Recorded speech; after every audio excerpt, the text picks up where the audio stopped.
स्वागत है आपका हमारे चैनल योगा एजुकेशन इंडिया में। विद्यार्थियों, आज हम समझेंगे महर्षि दयानंद सरस्वती के विषय में, जानेंगे कितने महान पुरुष थे, इनके विषय में अच्छे से हम समझेंगे और मेन पॉइंटों को नोट करेंगे जो हमारे लिए परीक्षा के लिए अति उपयोगी साबित होंगे। तो चलिए, सबसे पहले आप यही नोट कर लीजिए कि ये किस काल के थे। तो ये आधुनिक काल के थे। आधुनिक काल के अंतर्गत ये योगी यानी आधुनिक काल के योगी हैं ये। और संक्षिप्त में सबसे पहले आप समझ लें कि महर्षि दयानंद सरस्वती आधुनिक भारत के महान चिंतक, समाज सुधारक, अखंड ब्रह्मचारी तथा आर्य समाज के संस्थापक थे। अब क्वेश्चन ये बन सकता है कि आर्य समाज के संस्थापक कौन थे। तो आर्य समाज के संस्थापक महर्षि दयानंद सरस्वती जी थे। ठीक, ये अखंड ब्रह्मचारी थे, महान चिंतक थे, समाज सुधारक थे। इन्होंने समाज के लिए बहुत सारे कार्य किए हैं। आगे आप नोट कर लेना। और इनके बचपन का नाम मूल शंकर। ये ईश्वर भक्त थे। उन्होंने प्रचार और आर्यव्रत स्वतंत्रता दिलाने के लिए, आर्यव्रत मतलब भारत को स्वतंत्रता दिलाने के लिए, मुंबई में आर्य समाज की स्थापना की। कहाँ पर आर्य समाज की स्थापना की थी? मुंबई में। वे एक सन्यासी तथा एक चिंतक थे। अब इनके विषय में मुख्य पॉइंटों को नोट कर लें जो कि ज़्यादातर क्वेश्चन में पूछा जाता है। इनका जन्म 12 फरवरी, इधर राइट साइड में देखिए, 12 फरवरी 1824 टंकारा गुजरात में हुआ था। इनका नाम मूल शंकर तिवारी था और ये ब्रह्मचारी जैसा शुद्ध चैतन्य थे। ये ब्रह्मचारी जैसा शुद्ध चैतन्य था इनका, यानी पहले ही मैंने बताया अखंड ब्रह्मचारी थे। ठीक, और इसी वक्त मृत्यु भी नोट कर लें। और 30 अक्टूबर 1883 अजमेर में, यानी अजमेर राजस्थान में इनकी मृत्यु 30 अक्टूबर 1883 को हुई थी। या इनके मृत्यु के पीछे साजिश रची गई थी, तब इनकी मृत्यु हुई थी, यानी 30 अक्टूबर 1883। और जन्म 12 फरवरी 1824। जन्म 12 फरवरी 1824, मृत्यु 30 अक्टूबर 1883। इनके गुरु का नाम आप नोट कर लें। महर्षि दयानंद सरस्वती के गुरु बिरजानंद दंडीस इनके गुरु का नाम था। बिरजानंद जी ने इनको पाणिनि व्याकरण, अब देखो मैं कितनी महान जो है इनको शिक्षा दी थी इन्होंने, इनके गुरु ने।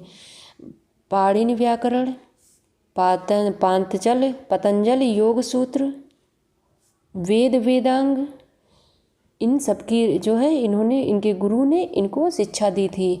इसीलिए इनके भी जो है ये इनकी रचना है योग, महान रचना है। आगे मैं बताऊंगी उसका नाम, आप नोट करना। पातंजलि योग सूत्र से मिलता जुलता है, क्योंकि इसी की इनको तो यही शिक्षा जो है प्राप्त हुई थी। और पाणिनि व्याकरण, पातंजलि योग सूत्र, वेदांगों की शिक्षा इनके गुरु ने, इनके गुरु का नाम बिरजानंद दंडीस था। थे। और इनका ये जो दर्शन इनका था, वेदों की ओर चलो, यानी वेदों की ओर लौटो।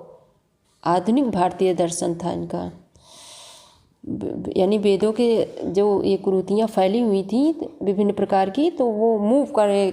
उनका ये समझ लो एक प्रकार का नारा था कि वेदों की ओर चलो। और इनको सम्मान जो प्राप्त हुआ था, अर्थात खिताब जो इनको प्राप्त हुआ था, सिंधी मारू भारतीय स्वतंत्रता संग्राम के ये प्रणेता थे। ये स्वतंत्रता संग्राम के प्रणेता थे। सिंधी मारू भारतीय स्वतंत्रता संग्राम के प्रणेता थे। और धर्म था इनका हिंदू, और राष्ट्रीयता यानी भारतीय, ये तो आप सभी जानते हैं।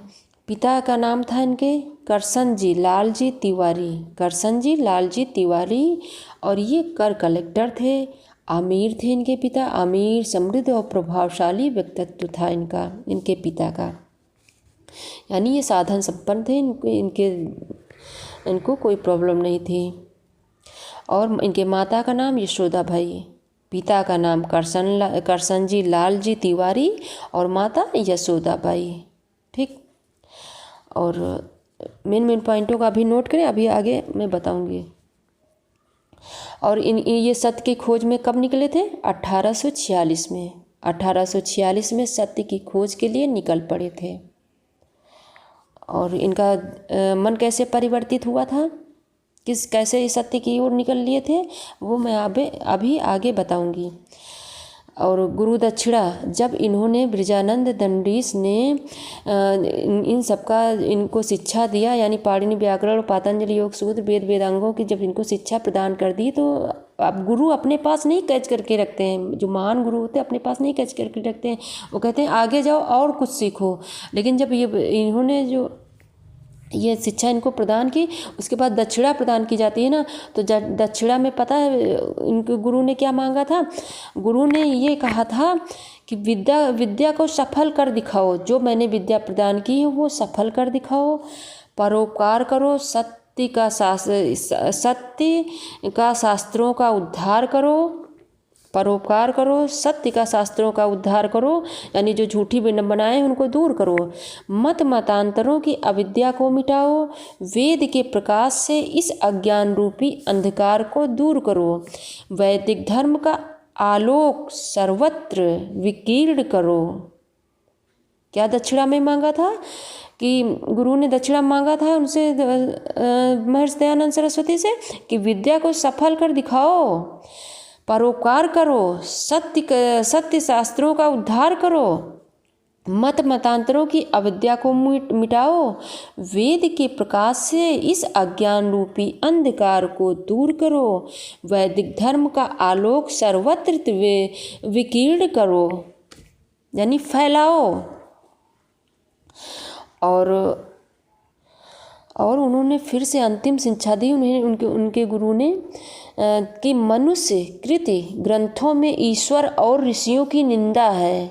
उनके गुरु ने बताया, और ऋषिकृत ग्रंथों में नहीं, मनुष्यकृत ग्रंथों में जो मनुष्य ने रचनाएं की हैं, ग्रंथ की रचनाएं की, उसमें ईश्वर और ऋषियों की निंदा है। ऋषि की कृत ग्रंथों में नहीं, वेद प्रमाण है, इस कसौटी को हाथ से ना छोड़ना। और आगे उनको आशीर्वाद देते हैं कि ईश्वर उनके पुरुषार्थ को सफल करे, ईश्वर उनके पुरुषार्थ को सफल करे, यानी दयानंद सरस्वती जी को सफल बनाए। अंतिम शिक्षा देकर वो विदा करते हैं।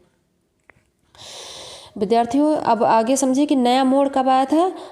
फाल्गुन कृष्ण संवत 1895 में शिवरात्रि के दिन जीवन में नया मोड़ आया था। इनके जीवन में नया मोड़ आया था। और वो भी एक छोटी सी कहानी है कि शिवरात्रि थी उस दिन भगवान शिव का जो है पूजा पाठ वगैरह हो रहा था, जागरण था। तो उनसे बताया गया था कि शिव जी जो है, मतलब जैसे शिव के बारे में बताया जाता है, 60 में आपको बता रही हूँ यहाँ पर, कि ये रक्षक है सबके। तो वो जिज्ञासा से बैठे थे पूरी रात की, आखिर देखें अभी शिव जी जो है प्रकट हो सकता है, प्रकट हो। तो वो बैठे थे लगातार, उनके मन में जिज्ञासा थी। तो वहाँ शिवलिंग पर जो है चूहे वगैरह आए और उनकी मिठाई वगैरह खा के और इधर उधर घूमे टहले। तो उनके मन में ये परिवर्तन हुआ कि जो है, जब ये अपनी मिठाई को, यानी अपने जो प्रसाद चढ़ा, इसको नहीं बचा सके तो हमारी क्या रक्षा करेंगे। यानी उनके मन में ये एक जैसे खोजी प्रवृत्त हो जाए, जिज्ञासु प्रवृत्त हो जाए मन। तो इसलिए क्योंकि वो उनका बचपन में ही थे ना, तो इस तरह उनके जीवन में मन उनका परिवर्तित हुआ। और उसके बाद एक छोटी सी और है कहानी। ये था कि जो पहले एक तो हो गई घटना शिवरात्रि की, और फिर छोटी बहन और चाचा की है, मतलब हैजे के कारण उनके चाचा और उनकी छोटी बहन और कुछ दिनों बाद उनके चाचा की भी मृत्यु हो गई थी। तो वे जीवन मरण के अर्थ, यानी जो वो सोच रहे थे आखिर ये जीवन क्या है, ये मृत्यु क्या है, इस अर्थ को, यानी इसको समझने के वो गहराई से सोचना शुरू कर दिए थे, सोचने लगे थे। इन्हीं सब कारणों से इनका मन परिवर्तित हो गया था। अब चलते हैं, आगे बढ़ते हैं।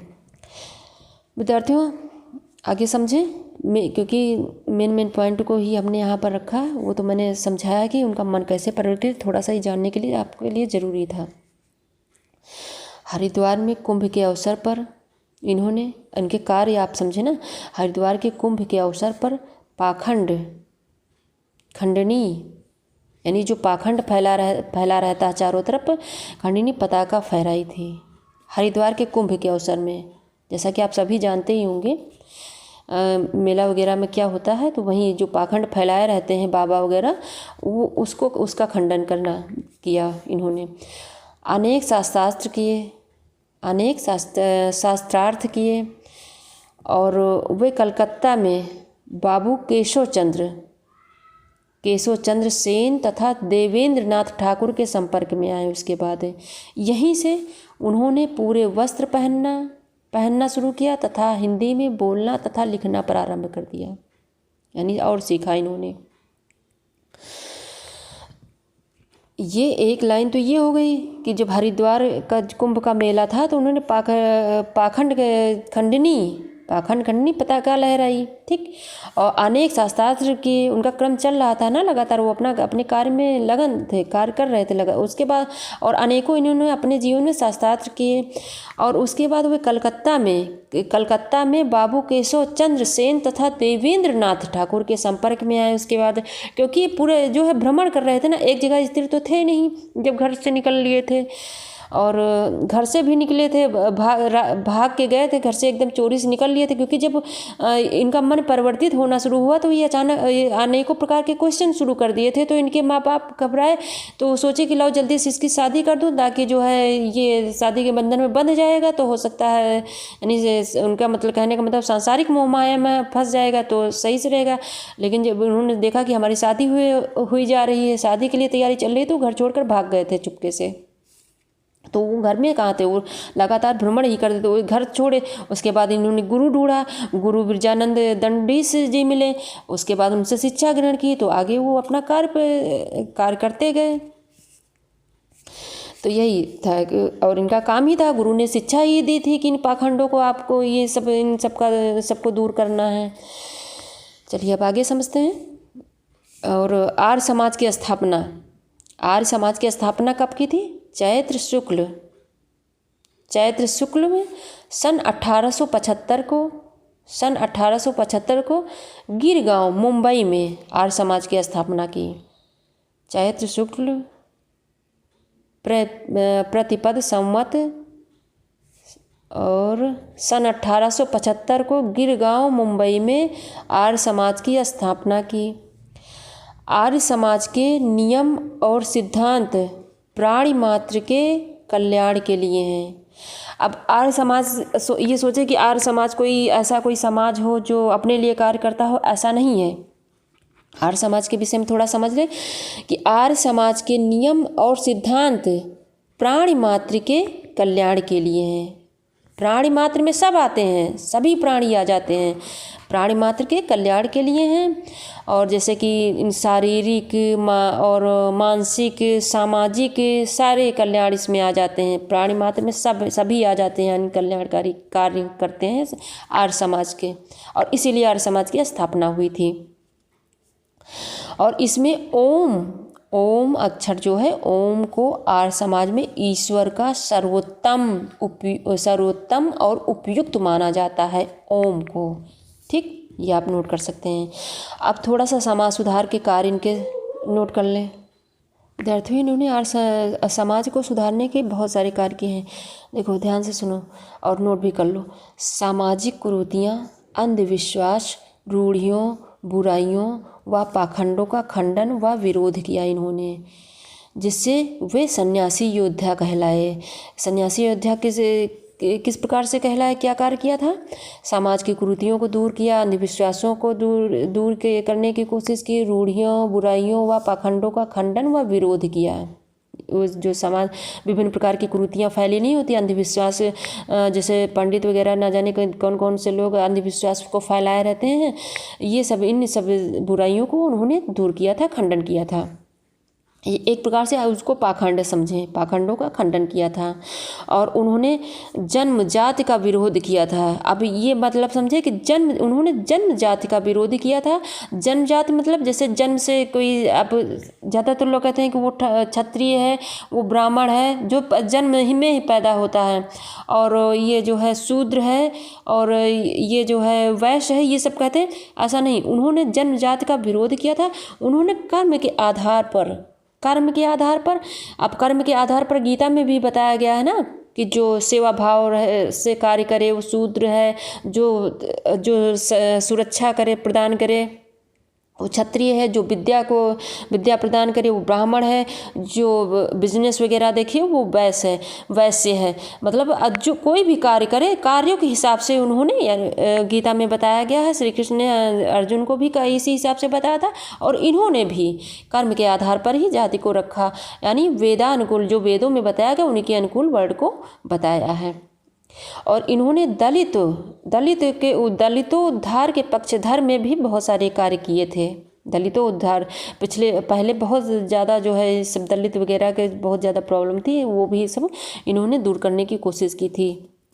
और स्त्रियों की शिक्षा के लिए प्रबल आंदोलन चलाया था इन्होंने, और बाल विवाह, सती प्रथा का निषेध किया था, और विधवा विवाह का समर्थन किया था।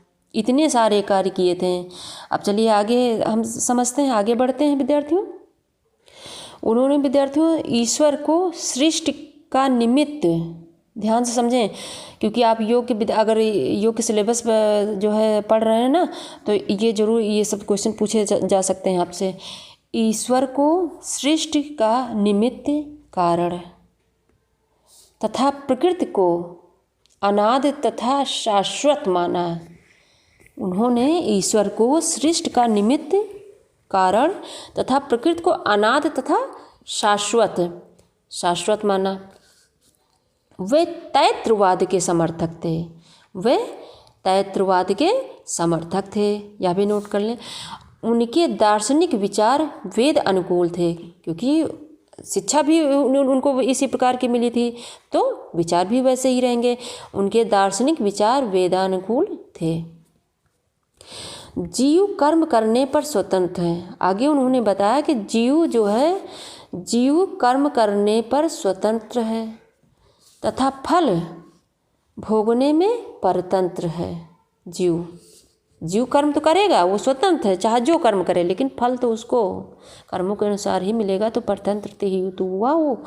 सभी धर्म अनुयायियों को एक मंच पर लाकर एकता स्थापित करने के लिए प्रयत्नशील थे। वो क्या कार्य करते थे? सभी धर्म अनुयायियों को एक मंच पर लाकर खड़ा कर दिया, लाकर एकता स्थापित करने के लिए प्रयत्नशील थे। और इतने सारे कार्य उन्होंने किया। मेन आप समझ लें विद्यार्थियों। और अब इनके अमर ग्रंथ को नोट कर लें, जो कि आपके क्वेश्चन पूछा जा सकता है। सत्यार्थ प्रकाश जो कि पतंजलि ऋषि से का योग सूत्र है से मिलता जुलता है। संस्कार विधि, इसमें से इन्होंने संस्कारों का वर्णन किया है, जितने प्रकार के संस्कार होते हैं जन्म से लेकर मृत्यु, उनका वर्णन किया है। ऋग्वेद आदि भाषी भूमिका है इनकी, ठीक। और योग तथा प्राणायाम पर इन्होंने विशेष बल दिया था, और इनको काफ़ी नॉलेज था। योग, प्राणायाम, षटकर्म, ये सब, इन सभी चीज़ों का नॉलेज था, क्योंकि इनको जो है 17 बार जहर दिया गया था। तो ये अपने योग, प्राणायाम और षटकर्मों, विवेचन क्रियाओं से ये उन सभी जहर को अपने शरीर से बाहर निकाल देते थे। विद्यार्थियों, इन पॉइंटों को नोट कर लें कि ये समाज सुधारक, धार्मिक पुनर्जागरण के प्रवर्तक, प्रचंड राष्ट्रवादी तथा राजनैतिक आदर्शवादी थे, ठीक। अब आइए आगे समझते हैं कि इन्होंने क्या कहा कि विदेशी, क्योंकि उस समय अंग्रेजों का शासक था ना, तो विदेशियों का आर्यव्रत में राज्य होने का सबसे बड़ा कारण बताया। क्या कारण बताया? आलस, प्रमाद, वो भी किसके अंदर? भारतीयों के अंदर। आलस, प्रमाद, आपस में फूट, जो लड़ाई झगड़ा किया करते थे, मतभेद, विचारों का ना मिलना, ब्रह्मचर्य का सेवन ना करना, विधान पढ़ना पढ़ाना, बाल्यावस्था में असवयंवर विवाह, क्योंकि उस समय बाल्यावस्था में ही विवाह हो जाता था, विषय आसक्ति, विषयों में आसक्ति रखना, मिथ्या भाषावाद, कुलक्षण, वेद विद्या का मिथ्या अर्थ करना आदि कुकर्म है। इन सब के कारण विदेशी हमारे भारत पर यानी आर्यव्रत में राज्य होने का सबसे कारण उन्होंने बताया था। अब आगे मेन इम्पॉर्टेंट बात यह देखें विद्यार्थियों की पराधीन आर्यव्रत, पराधीन मतलब दूसरे के अधीन, जब गुलाम था भारत। आर्यव्रत यानी भारत में सर्वप्रथम आर्यव्रत भारत आर्यवर्तियों यानी भारतीयों का है। सर्वप्रथम इन्होंने कहा कि यह भारत भारतीयों का है, यह आर्यव्रत आर्यवर्तियों का है, सबसे पहले इन्होंने बताया था। आगे और समझे जी, प्रथम स्वतंत्रता जो संग्राम शुरू हुआ था यानी क्रांति हुई थी सन 1857 की क्रांति की संपूर्ण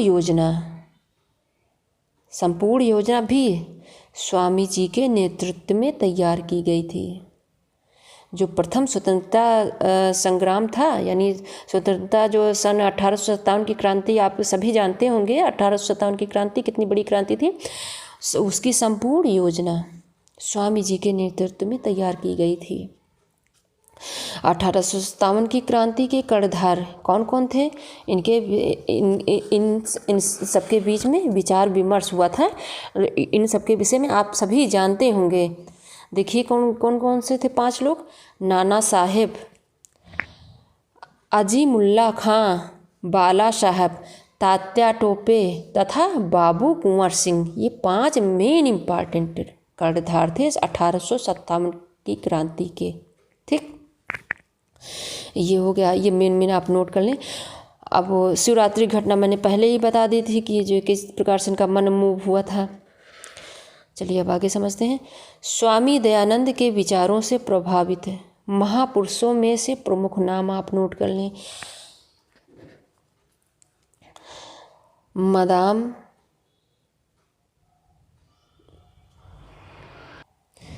भीकाजी कामा, भगत सिंह, पंडित लेखराम आर्य, स्वामी श्रद्धानंद, चौधरी छोटू राम, पंडित गुरुदत्त विद्यार्थी, श्यामजी कृष्ण वर्मा, विनायक दामोदर सावरकर, लाला हरदयाल, मदन लाल ढोंगरा, राम प्रसाद बिस्मिल्ला, महादेव गोविंद रांडे, महात्मा हंसराज, लाला लाजपत राय, ये थे महापुरुषों में से प्रमुख नाम जो स्वामी दयानंद के विचारों से प्रभावित थे। वैसे तो असंख्य थे लेकिन ये प्रमुख नाम थे। इन सब के विषय में आप सभी ने पढ़ रखा होगा। आगे मेन जो क्वेश्चन बन सकते हैं आप ये नोट कर लें। लाला हंसराज जी ने 1886 में दयानंद एंग्लो वैदिक कॉलेज की स्थापना कहाँ पर की थी? लाहौर में 1886 में दयानंद एंग्लो वैदिक कॉलेज की स्थापना की थी। अब यह क्वेश्चन बन सकता है, यानी कि दयानंद एंग्लो वैदिक कॉलेज की स्थापना किसने की? तो लाला हंसराज ने की थी। और ये जो है कब हुई थी? 1886 में। और दूसरे श्रद्धानंद ने 1901 में हरिद्वार, जो कि आप सभी योग के सारे विद्यार्थी इस जो ये जो गुरुकुल की स्थापना हुई थी, ये इस गुरुकुल के बारे में सभी जानते होंगे जितने भी योग के विद्यार्थी हैं। 1901 में हरिद्वार के निकट कांगड़ी में गुरुकुल की स्थापना की। किसने? श्रद्धानंद ने। नाम आप जानते हैं, गुरुकुल कांगड़ी के नाम से मशहूर है ना हरिद्वार में, वही 1901 में हरिद्वार के निकट कांगड़ी में गुरुकुल की स्थापना की थी 1901 में। और विद्यार्थियों, इनके जो है इनके मृत्यु में भी जो है इन सब लोगों ने जालसाजी की थी, यानी कि इन जैसे कि किसी को साजिश के साथ मारना, यानी इनके जीवन काल में 17 बार इनको जहर दिया गया था। और आखिरी बार भी इसमें ये कहानी आती है कि जो है एक राजा थे, तो वो एक वेश्या जा रही थी तो पग्गी को हाथ लगा दिए थे, यानी उनका झुक गया था नीचे, तो इन्होंने देखा तो उन्होंने राजा से कहा, ये शोभा नहीं देता है तुम्हारे लिए इस तरह के कार्य करना, क्योंकि और हाँ, ये तो हम भूल ही गए, ये काफ़ी बलशाली भी थे, शक्तिशाली और बलशाली भी थे दयानंद सरस्वती। ये भी बहुत सारी का इनके जो है जितने भी कार्य किए, उन्होंने बहुत सारे कार्य किए अपनी ताकत से ही। एक राजा आए थे, इनको मारने के लिए आए थे, क्योंकि ये काफ़ी मशहूर हो रहे थे चारों तरफ, फिर इनके जलनखोर भी हो रहे थे ना, तो तलवार से मारने आए थे, तलवार मोड़ कर इन्होंने तुरंत उनके हाथ में पकड़ा दी थी, वो वैसे ही वापस चले गए। उसके बाद एक ने पूछा कि ब्रह्मचारी हो तो ब्रह्मचारी का प्रमाण क्या है, कैसे जो है हम माने कि ब्रह्मचारी में कितनी ताकत होती है। तो जब वो रथ पर जाकर बैठने जाने लगे तो उन्होंने एक हाथ से ही उनका रथ खींच के रखा था, वो आगे नहीं बढ़ पा रहे थे। तब वो उनके जो है श्री दयानंद सरस्वती के चरणों में गिर गए थे। और ये सब घटना उनके जीवन काल की हैं। एक और घटना है, पानी खींचने वाला जो है, वो पहले बैलों से पानी निकाला जाता था, तो एक जगह वो पानी निकालने वाला नहीं आया था, तो इन्होंने पानी निकाल कर जो है उन स्त्रियों को पानी भर दिया था, तो उसको बहुत ज़्यादा दिक्कत हुई, तो लड़ने के लिए आ गए। उन्होंने कहा, सिर्फ जब मैंने नहाया है, मेरे लंगोट केवल जो है आप निचोड़ कर एक बूंद पानी निकाल दें, मैं हार मान लूँगा। तो जो है वो पानी भी वो नहीं निकाल पाया, तो इन्होंने निचोड़ कर पानी निकाल दिया अपनी लंगोट से। मतलब वो कुल मिला के वो बहुत ज़्यादा बलशाली थी, तब उसने हार मान लिया। मतलब उसका अहंकार दूर हुआ, जो पानी निकालता था उसका अहंकार दूर हुआ। ये लड़ना नहीं चाहते थे किसी से, सभी लोग लड़ने के लिए ये अपने आप ही प्रेरित हो रहे थे, लेकिन ये किसी अपने होशियारी से अपने उसका कहीं अहंकार दूर कर देते थे, कहीं उससे दूर चले जाते थे। एक बार इनको मारने की कोशिश की, कुछ जो है पंडितों ने इनको मारने की कोशिश की, पानी में डुबो कर मारने की कोशिश की थी, लेकिन वो प्राणायाम जानते थे, काफ़ी देर तक वो तो सांस अपनी रोक लिए थे। उन्होंने उन दोनों को अपने हाथों से पकड़ के डुबो दिया। जब उसकी सांस फूलने लगी तो वो भगा वहाँ से, वो दूसरी तरफ तैर के निकल गए। ये इतने बलशाली थे। ये तो उनकी छोटी सी, मैंने इनके बारे में थोड़ा सा मैंने इनको आप सभी को बताया है, थोड़ी सी जानकारी दी है।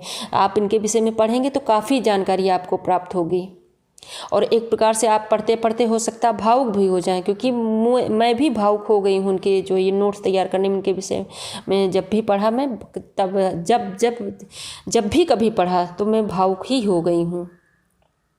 तो ये जब ये अब आते हैं वहाँ पर, जब वेश्या को लगा कि हमारा जो है, यानी कि वो चिढ़ गई इनसे, तो रसोइये को ऑर्डर दिया गया कि इनको जहर पिला दो। तो उनको लास्ट में कांच पीस कर जो है जहर दिया गया।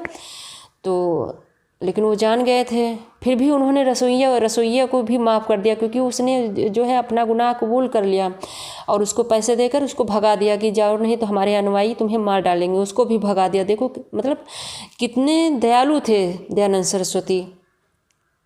और जिस हॉस्पिटल में इनको एडमिट किया गया था, वहाँ पर भी उस डॉक्टर से बताया गया था कि इनको थोड़ा थोड़ा जहर देते रहना। मतलब उस दवा में भी जहर मिली हुई थी। इतना साजिश रचा गया था इनको मारने के लिए। तो जहाँ तक मेरा मानना है विद्यार्थियों, जहाँ तक कि जो है वेश्या के अंदर इतनी क्षमता नहीं हो सकती है, इतनी हिम्मत नहीं हो सकती है कि इतने बड़े महापुरुष को इतना बड़ा साजिश रच डाले, इतने सारे उसके सारे लोग उसके साथ हो जाएं। कहीं ना कहीं ये अंग्रेज़ों का ही कराया गया कार्य होगा। लेकिन नाम वेश्या पर लास्ट में आया है। अंग्रेज़ बहुत ही बदतमीज टाइप में थे, तो वो कुछ भी कर सकते थे। तो उन्होंने ही ये सब करवाया होगा, उन्होंने ही दयानंद सरस्वती जी को मरवाया होगा। तो फिर भी उन्होंने किसी को दोष नहीं दिया, उन्होंने ये भी नहीं कहा मैंने कितने अच्छे कार्य किए फिर भी हे प्रभु आपने क्या किया, कुछ भी नहीं कहा उन्होंने। अंतिम शब्द आप नोट कर लें, ये क्वेश्चन में पूछा जा सकता है, वो मैंने आपको समझाने के लिए बताया, थोड़ा सा उनके विषय में थोड़ा सा विस्तार से बता दिया बस दयानंद सरस्वती के लिए। अब अंतिम शब्द आप नोट कर लें, प्रभु तूने अच्छी लीला की, आपकी इच्छा पूर्ण हो। यानी जब कांच पीस कर पिलाया गया था तो वो सारा नसें फट गई थी, हर जगह से कांच निकल रहा था, उनके मतलब मृत्यु, यही अंतिम शब्द था उनका कि प्रभु तूने अच्छी लीला की, आपकी इच्छा पूर्ण हो। और 1883 में दीपावली के दिन उनका शरीर पंच तत्व में विलीन हो गया। और अपने पीछे क्या छोड़ गए, अपने पीछे छोड़ गए एक सिद्धांत, कृष्णवंतो विश्वमार्यम, यानी अर्थात सारे संसार को श्रेष्ठ बनाओ। इतना सब होने के बावजूद भी उन्होंने किसी से शिकायत नहीं की। अंतिम शब्द, प्रभु तूने अच्छी लीला की, आपकी इच्छा पूर्ण हो और सारे संसार को श्रेष्ठ बनाओ। तो आशा करते हैं आपने अच्छे से समझ लिया होगा और मेन पॉइंटों को नोट कर लिया होगा। जहाँ कहीं ना समझ में आए कमेंट बॉक्स में शेयर करें, मैं आपको दोबारा से बता दूंगी। धन्यवाद विद्यार्थियों, और खुद देखिए, दूसरे बच्चों को भी शेयर करिए। अगर आप हमारे चैनल पर नए हैं तो सबसे पहले मेरे चैनल को सब्सक्राइब करें, बेल आइकन ज़रूर प्रेस करिएगा ताकि मैं जैसे वीडियो अपलोड करूँ आपको तुरंत नोटिफिकेशन प्राप्त हो सके। धन्यवाद विद्यार्थियों।